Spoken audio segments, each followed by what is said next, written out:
నమస్తే. Welcome to our channel. నేను రవీంద్ర బాబు. వర్షాలు పడకపోతే ప్రాజెక్ట్స్ ఎండిపోతాయి. రైతులు దిక్కు తోచని స్థితిలో పడతారు.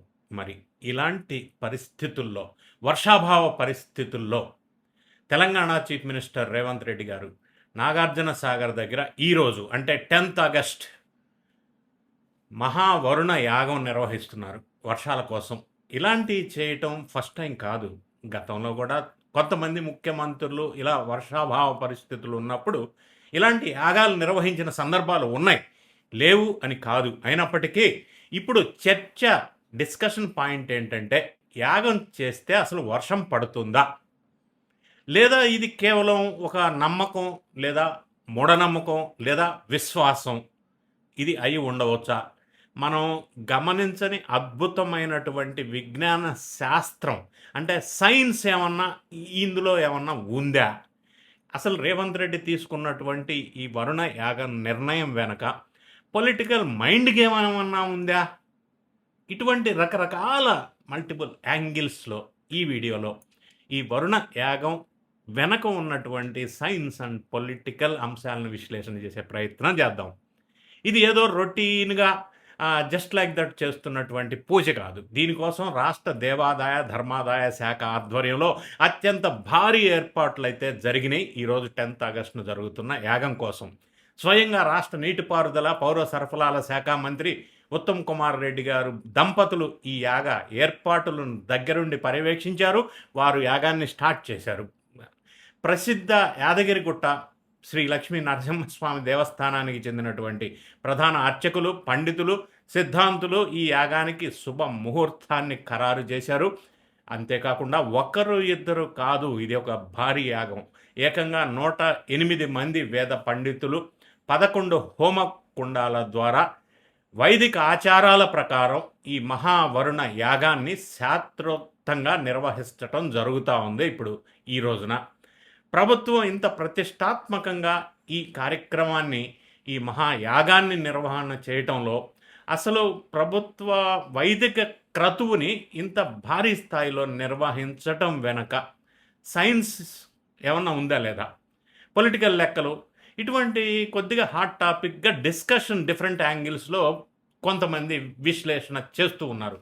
అయితే రాజ్యాంగబద్ధమైన పదవుల్లో ఉన్నవారు ఇలాంటి యాగాల బాట పట్టడం పైన ఇప్పుడు సోషల్ మీడియాలో కొంత విభిన్నమైన అభిప్రాయాలు వ్యక్తం అవుతూ ఉన్నాయి. భిన్నాభిప్రాయాలు అయితే వ్యక్తం అవుతున్నాయి.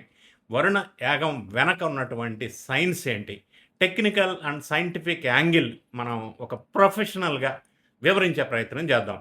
సైన్స్ ప్రకారంగా క్లౌడ్ సీడింగ్ అనాలజీ అంటారు. అంటే కృత్రిమ వర్షాలు క్లౌడ్ సీడింగ్ ద్వారా సాధ్యం. సైన్స్ ప్రకారం వర్షాలు కురిపించడానికి ఉన్నటువంటి ఏకైక మార్గం క్లౌడ్ సీడింగ్. ఇది సైన్స్ నేను మాట్లాడేది ఫస్ట్, తర్వాత మిగతాది కూడా మాట్లాడతా.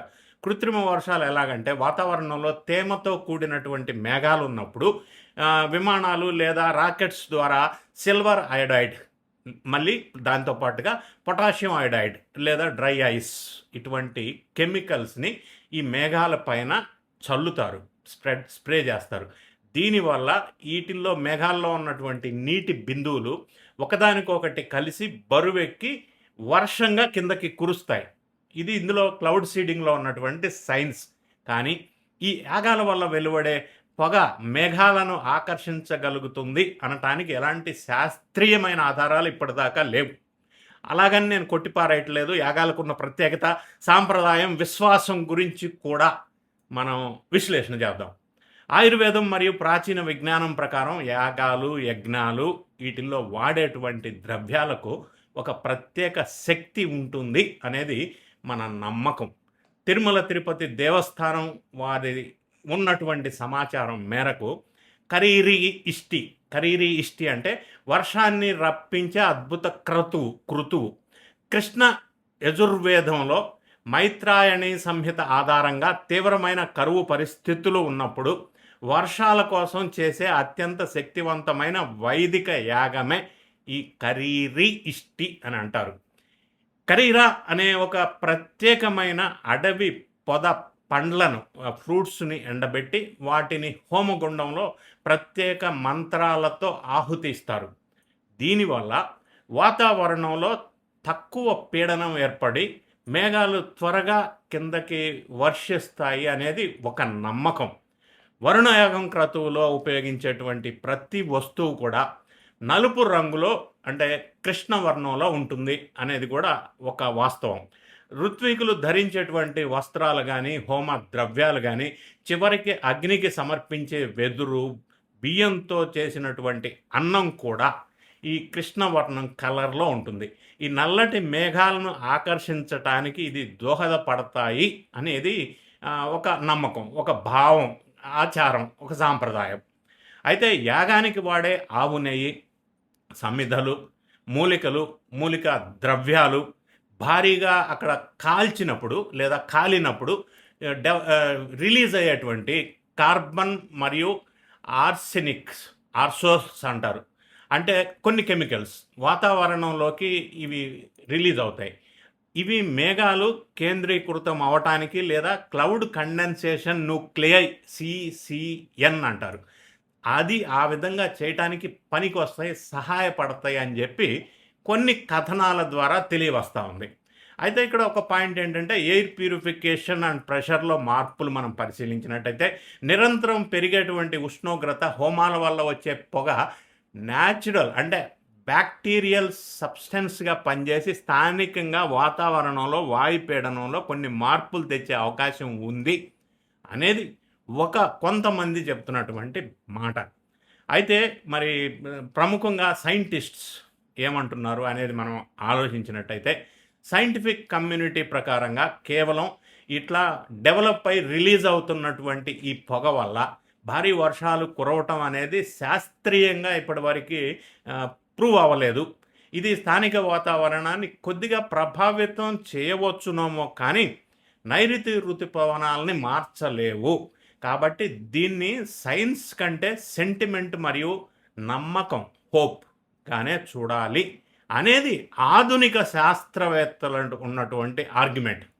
ఇక పొలిటికల్ యాంగిల్ ఏమైనా ఉందా ఒకసారి మనం ఇంట్రెస్టింగ్ పాయింట్ విశ్లేషణ చేస్తే, బీఆర్ఎస్ అధ్యక్షులు కేసీఆర్ గారు ఆత్మరక్షణ తంత్రం దెబ్బతీయటం అనేది ఇందులో ఏమన్నా ఉందా అనేది మనం ఒక్కసారి విశ్లేషణ చేస్తే, గతంలో కేసీఆర్ రాజశ్యామల యాగం, చండీ యాగాలు ఇటువంటి చాలా యాగాలు చేశారు. ఆయనకు నమ్మకం ఎక్కువ. చేసినప్పుడు కాంగ్రెస్ పార్టీ అప్పట్లో విమర్శించింది. కానీ ఇప్పుడు కాంగ్రెస్ ప్రభుత్వం కూడా యాగాలు చేయటం ద్వారా హిందూ సెంటిమెంట్ ఒకటి, ఆధ్యాత్మిక వర్గాలను తన వైపు తిప్పుకోవటానికి ఇది ఉపయోగపడవచ్చు అనే ఒక భావం అయితే ఉంది. ఇక రెండో పాయింట్ రైతుల సెంటిమెంట్. వర్షాభావ పరిస్థితులు వస్తే రైతుల్లో జనరల్గా సహజంగా రైతన్నలకి ఆందోళన పెరుగుతుంది. ప్రభుత్వం తమ కోసం ఆధ్యాత్మికంగా ప్రయత్నం చేస్తుంది అనే ఒక భావం వస్తుంది ఇటువంటి యాగాల వల్ల. రైతుల్లో ఈ భావాన్ని నింపటం కోసం ఇది ఒక సైకలాజికల్ బూస్ట్ లాగా ఈ ప్రక్రియ, ఈ కృతువు పనికి రావచ్చు, ఉపయోగపడవచ్చు. ఇంకొక అంశం ఏంటంటే వర్షం పడితే యాగం వల్ల పడింది అనే మైలేజ్ సర్కార్కి, కాంగ్రెస్ పార్టీకి, రేవంత్ రెడ్డికి వస్తుంది. ఒకవేళ పడలేదనుకోండి, ప్రభుత్వం తన ప్రయత్నం తాను చేసింది కానీ వర్కౌట్ అవ్వలేదు అనే పాయింట్ కూడా ఉంటుంది. ఎలాగో మంచే కదా. సో సైన్స్ వైపు చూస్తే ఇది సాంప్రదాయం విశ్వాసంగా కనిపించిన ప్రజల భక్తి, ఆశ, సైకాలజీ పరంగా దీనికి పెద్దపీట వేస్తున్నారు అని అనిపించుంది నాకైతే. మరి మీరేమనుకుంటున్నారు? ఈ యాగాల వల్ల వర్షాలు పడతాయా? నిజమేనా? సైన్స్ ఉందా లేదా? సాంప్రదాయమా? నమ్మకమా? ఇటువంటి మీ కామెంట్ని కామెంట్ రూపంలో తెలియజేయండి. మరి మీకు ఈ వీడియో నచ్చినట్టయితే ఛానల్ని సబ్స్క్రైబ్ చేసుకోండి, లైక్ బటన్ నొక్కండి, మీ ఫ్రెండ్స్కి షేర్ చేయండి. Thank you so much for watching.